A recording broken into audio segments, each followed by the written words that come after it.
আসসালামু আলাইকুম। আমন্ত্রণ জানাচ্ছি জাগো টিভিতে। আপনাদের সাথে আছি আমি মমতাজ শাহিন রুম্পা। শুরুতেই জানিয়ে দিব আপডেটগুলো।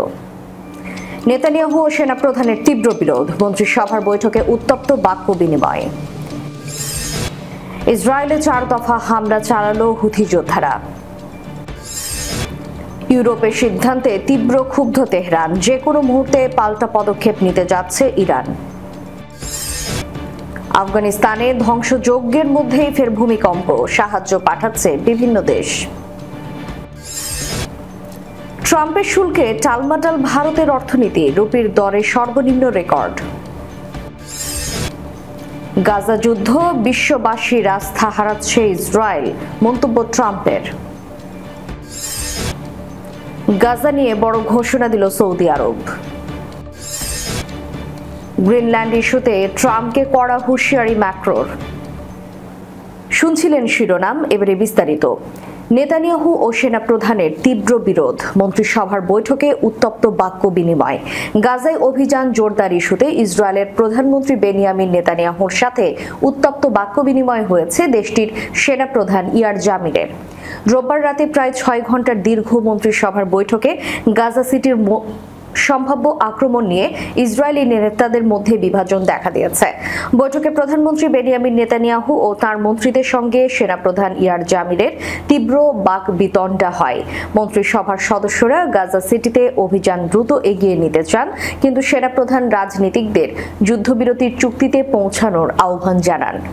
টাইমস অফ ইসরায়েলের প্রতিবেদনে বলা হয়েছে, জামির গাজা সিটি দখলের তীব্র বিরোধিতা করেছেন, কারণ তিনি মনে করেন এতে সেনাদের জীবন এবং হামাসের বন্দী থাকা 48 জনের জীবন ঝুঁকির মধ্যে পড়েছে। বৈঠকে উপস্থিত অন্তত 4 জন মন্ত্রী এবং 2 জন সামরিক কর্মকর্তার বরাত দিয়ে প্রতিবেদনে বলা হয়, ইসরায়েলের সেনাপ্রধান মন্ত্রিসভার বৈঠকে বলেন, আইডিএফ এরই মধ্যে যথেষ্ট চাপ সৃষ্টি করেছে বন্দীদের মুক্তির জন্য এবং এই বিষয়ে ভোট নেওয়া উচিত। জামির সতর্ক করে বলেন, গাজা অভিযান জিম্মিদের জীবনের ঝুঁকি বাড়াবে এবং চাপের মুখে থাকা সেনাবাহিনীকে আরও বিপদে ফেলবে। প্রতিবেদনে বলা হয়, তবে নেতানিয়াহু চুক্তি নিয়ে আংশিক মুক্তি বা ভোটের প্রস্তাব গ্রহণ করেনি। বর্তমান চুক্তি অনুযায়ী 18 জন মৃত বন্দীর লাশ সহ 10 জন জীবিত বন্দীকে মুক্ত করা হবে এবং 60 দিনের যুদ্ধবিরতি নিশ্চিত হবে, যা বাকিদের মুক্তি এবং যুদ্ধের স্থায়ী সমাপ্তির ভিত্তি তৈরি করতে সাহায্য করবে। এর আগে 20 আগস্ট নেতানিয়াহু গাজা সিটি দখলের অভিযান ত্বরান্বিত করার নির্দেশ দেন, তবে পরদিনই সেনাবাহিনী সতর্ক করে জানায় এতে জিম্মিদের ঝুঁকি বাড়বে এবং মানবিক সহায়তা কার্যক্রম চালাতে আরও সময় প্রয়োজন হওয়ায় অভিযান শুরু করতে কমপক্ষে 2 মাস সময় লাগবে। এদিকে এক জরিপে দেখা গেছে, ইসরায়েলের রিজার্ভ সেনাদের একাংশ সরকারের পরিকল্পনায় অসন্তুষ্ট। তারা অভিযোগ করেছেন, সরকারের স্পষ্ট কৌশল নেই, যুদ্ধ পরবর্তী গাজা পরিকল্পনা নেই এবং বিজয়ের সুনির্দিষ্ট লক্ষ্য নির্ধারণ করা হয়নি। নাম প্রকাশে অনিচ্ছুক গাজায় যুদ্ধরত একজন ইসরায়েলি রিজার্ভ সেনা রয়টার্সকে বলেছেন, আমি মনে করি না আমরা এমন কিছু করছি যা হামাসকে জিম্মি মুক্ত করতে কার্যকর চাপ দিচ্ছে। ইসরায়েলে 4 দফা হামলা চালালো হুথি যোদ্ধারা। ইয়েমেনের সশস্ত্র বাহিনী ইসরায়েলি লক্ষ্যবস্তুতে একাধিক ড্রোন হামলা চালিয়েছে। সোমবার এক বিবৃতিতে হুথি মুখপাত্র ব্রিগেডিয়ার জেনারেল ইয়াহিয়া সারি জানান, সাম্প্রতিক ইসরায়েলি আগ্রাসনের জবাবে 4টি সামরিক অভিযান পরিচালনা করা হয়েছে। সারি বলেন, আমরা দখলকৃত জাফাতে শত্রুর যৌথ স্টাফ ভবনকে সামাদ 4 ড্রোন দিয়ে লক্ষ্যবস্তু করেছি। তিনি আরও জানান, হাদেরা বিদ্যুৎ কেন্দ্র, জাফায় অবস্থিত আল্লাদ বিমানবন্দর এবং আশদোদ বন্দরকে ড্রোন হামলার মাধ্যমে আঘাত করা হয়েছে। হুথি মুখপাত্রের দাবি, এসব অভিযান সফল হয়েছে। এছাড়া লোহিত সাগরের উত্তরাঞ্চলে এমএসসি এবাই নামের একটি জাহাজকেও নিশানা করা হয়। সারি জানান, এই জাহাজ দখলকৃত ফিলিস্তিনের বন্দরগুলোতে প্রবেশের নিষেধাজ্ঞা লঙ্ঘন করেছিল এবং ইসরায়েলি শাসন ব্যবস্থার সঙ্গে সংশ্লিষ্ট ছিল। আমরা 2টি ড্রোন এবং একটি ক্রুজ ক্ষেপণাস্ত্র দিয়ে জাহাজটিকে আঘাত করি এবং আল্লাহর রহমতে লক্ষ্যবস্তুতে সঠিকভাবে আঘাত হানে। ইয়েমেনি সেনাবাহিনী দাবি করেছে, এসব অভিযানের মাধ্যমে ইসরায়েলের উপর কার্যকর বার্তা পৌঁছানো সম্ভব হয়েছে। ইরানের পার্লামেন্টের স্পিকার মোহাম্মদ বাকের কালিবাফ জানিয়েছেন, ইউরোপীয় ট্রায়ো যুক্তরাজ্য, ফ্রান্স এবং জার্মানি কর্তৃক যৌথ বিস্তৃত কর্মপরিকল্পনা বা পরমাণু চুক্তির স্ন্যাপব্যাক মেকানিজম সক্রিয় করার প্রতিক্রিয়ায় দেশটি শীঘ্রই একটি প্রতিরোধমূলক ব্যবস্থা ঘোষণা এবং বাস্তবায়ন করবে। মঙ্গলবার পার্লামেন্ট অধিবেশনে বক্তৃতায় কালিবাফ ইউরোপীয় ট্রায়োর এই পদক্ষেপের কড়া সমালোচনা করে বলেন, ইরান বারবার এই ধরনের উদ্যোগের অবৈধতা ব্যাখ্যা করেছে। পাশাপাশি জাতিসংঘ নিরাপত্তা পরিষদের অন্যান্য স্থায়ী সদস্য রাষ্ট্র, বিশেষ করে রাশিয়া ও চীন এই অবস্থানকে আনুষ্ঠানিকভাবে স্বীকৃতি দিয়েছে। তিনি বলেন, ইউরোপের 3 দেশ নিজেদের জেসিপিওএ প্রতিশ্রুতি পালন করতে ব্যর্থ হয়ে স্ন্যাপব্যাক সক্রিয় করার কোনো অধিকার রাখে না। তবুও তারা অবৈধভাবে জাতিসংঘ নিরাপত্তা পরিষদের নিষেধাজ্ঞা পুনর্বহালের প্রক্রিয়া শুরু করেছে।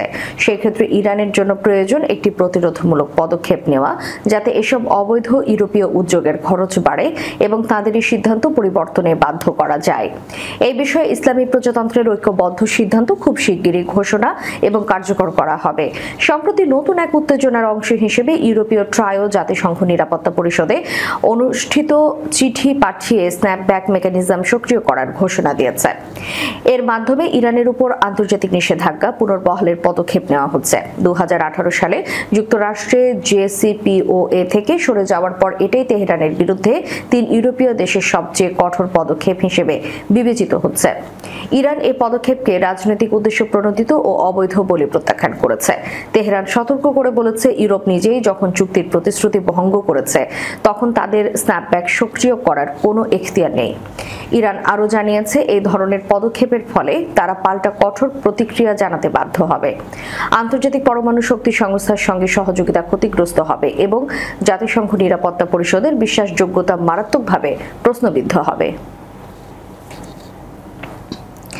আফগানিস্তানে ভূমিকম্পে ভয়াবহতার রেশ কাটতে না কাটতেই দেশটির উত্তর পূর্বাঞ্চলে 5.2 মাত্রার আরেকটি ভূমিকম্প আঘাত এনেছে।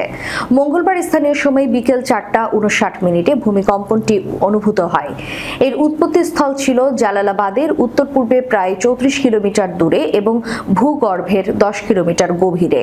সংবাদ মাধ্যম আল জাজিরা এক প্রতিবেদনে এই খবর জানায়। প্রতিবেদনে বলা হয়, ভূমিকম্পটি পাকিস্তানের উত্তর পশ্চিমাঞ্চলেও অনুভূত হয়েছে। পাকিস্তানের আবহাওয়া বিভাগ বলেছে, তাদের হিসেবে ভূমিকম্পের মাত্রা ছিল 5.4 এবং এর কেন্দ্র ছিল আফগানিস্তানের দক্ষিণ পূর্বাঞ্চলে। এদিকে রোববার আঘাত হানা 6 মাত্রার ভূমিকম্পে আফগানিস্তানে নিহতের সংখ্যা হু হু করে বেড়েই চলেছে। এরই মধ্যে প্রাণহানির সংখ্যা বেড়ে দাঁড়িয়েছে 1411 জনে। এছাড়া এখন পর্যন্ত 3124 জনের আহত হওয়ার খবর জানা গেছে। তালেবান সরকারের মুখপাত্র জবিউল্লাহ মুজাহিদের বরাতে সংবাদ মাধ্যম আল জাজিরার এক প্রতিবেদনে এই খবর জানানো হয়েছে। জবিউল্লাহ মুজাহিদ আরও জানান, কুনার প্রদেশে 6 মাত্রার শক্তিশালী এই ভূমিকম্পে 5400টিরও বেশি বাড়িঘর ধ্বংস হয়ে গেছে। এর মধ্যে প্রদেশটির গাজাবাদ গ্রামটি প্রায় সম্পূর্ণ বিধ্বস্ত হয়ে গেছে। গ্রামের বাসিন্দা রাব্বানি জানান, তিনি নিজের বাবা-মা, স্ত্রী ও 4 সন্তান সহ পরিবারের 7 জনকে হারিয়েছেন। 40 বছর বয়সী রাব্বানি বলেন, এখনো অনেক মানুষ ধ্বংসস্তূপের নিচে আটকা পড়ে আছেন। ধ্বংসস্তূপ সরানোর কোনো উপায় আমাদের নেই। 24 ঘন্টারও বেশি সময় পেরিয়ে গেছে, কিন্তু এখানকার মানুষ এখনো কোনো সাহায্য পায়নি। ভারতীয় পণ্য আমদানিতে মার্কিন প্রেসিডেন্ট ডোনাল্ড ট্রাম্পের আরোপ করা 50% শুল্কের আঘাতে টালমাটাল হয়ে উঠেছে ভারতের অর্থনীতি।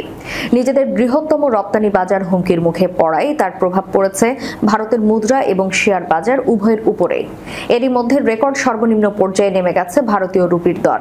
মঙ্গলবার লেনদেনের শুরুতেই মার্কিন ডলারের বিপরীতে ভারতীয় মুদ্রার দর আরও 6 পয়সা কমে দাঁড়ায় 88.16 রুপিতে। ধারাবাহিকভাবে বৈদেশিক তহবিলের বহিঃপ্রবাহ এবং ডলারের চাহিদা বৃদ্ধির কারণে রুপির উপর চাপ বেড়েছে। ব্যবসায়ীরা জানান, সোমবার লেনদেনের এক পর্যায়ে রুপির রেকর্ড সর্বনিম্ন 88.33 নেমে যায়, যদিও দিনের শেষে সামান্য ঘুরে দাঁড়িয়ে 88.10 স্থির হয়।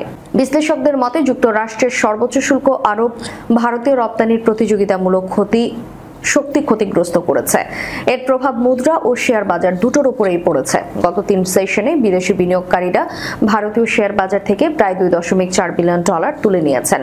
সিআর ফরেক্স অ্যাডভাইজার্সের ব্যবস্থাপনা পরিচালক অমিত পাবারি বলেছেন, এই ধরনের ব্যাপক বহিঃপ্রবাহ শুধু রুপিকে চাপে ফেলছে না, বরং স্বল্পমেয়াদী বিনিয়োগ প্রবণতাকেও সন্দেহের মুখে ঠেলে দিচ্ছে।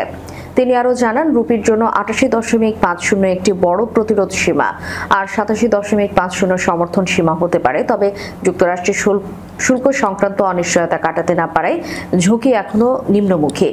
অন্যদিকে ডলারের সূচক 0.08% বেড়ে দাঁড়িয়েছে 97.84-তে। বিশ্ববাজারে ব্রেন্ট ক্রুড তেলের দাম 0.44% বেড়ে হয়েছে ব্যারেল প্রতি $68.45। গাজা যুদ্ধের কারণে ইসরায়েল আন্তর্জাতিক বিশ্বে জনমত হারাচ্ছে বলে মন্তব্য করেছেন মার্কিন প্রেসিডেন্ট ডোনাল্ড ট্রাম্প। প্রকাশিত এক সাক্ষাৎকারে তিনি বলেন, ইসরায়েল হয়তো যুদ্ধে জয়লাভ করতে পারে, কিন্তু তারা আন্তর্জাতিক বিশ্বের আস্থা অর্জন করতে পারবে না।